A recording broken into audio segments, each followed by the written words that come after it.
Mitä on sisäsoutu? Sisäsoudulla tarkoitetaan soutuergometrillä eli sisäsoutulaitteella tapahtuvaa soutusuoritusta. Moni mieltää, että sisäsoutu voisi viitata jonkinlaiseen allassoutuun. Sellaistakin on olemassa ja se on enemmän kilpasoutajien käyttämä oheisharjoittelumuoto, mutta sisäsoutu viittaa soutulaitesoutamiseen.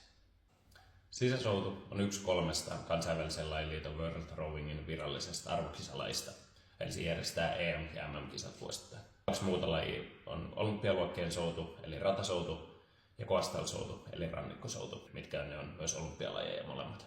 Sisäsoutu on ehdolla kansainvälisen olympiakomitean eSport Gameseihin sen virtuaaliominaisuuksien ja online-mahdollisuuksien takia. Suomessa kisataan SM-kisoja sisäsoudussa 500 metristä maratoniin.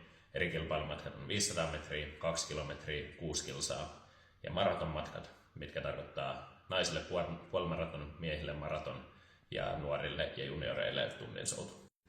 MM-kisojen vakiomatkat on ollut 500 metriä ja 2 kilometriä ja sen lisäksi sekä Suomessa että kansainvälisesti kisataan erilaisissa viestimuodoissa. Vaikka sisäsoutu on kilpaurheilulaji, se on myös erinomainen kuntoilumuoto.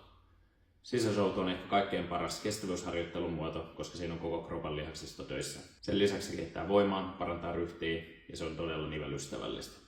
Eli sitä pystyy tekemään vaikka jos yleensä paljonkin rajoitteet liikkumiselle ja muuta. Erilaisia sisäsoutulaitteita on muutama kymmentä erilaista. Kaikkein ehkä yleisin ja myös hintalaatusuhteeltaan paras on tämä Concept 2 soutulaite, mikä löytyy nykyään useimmilta saleilta.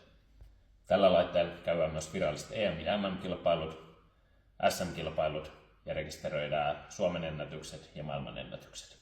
Tämä laite on ollut kaikkein vertailukelpoisin ja nämä on vertailukelpoisia ympäri maailmaa.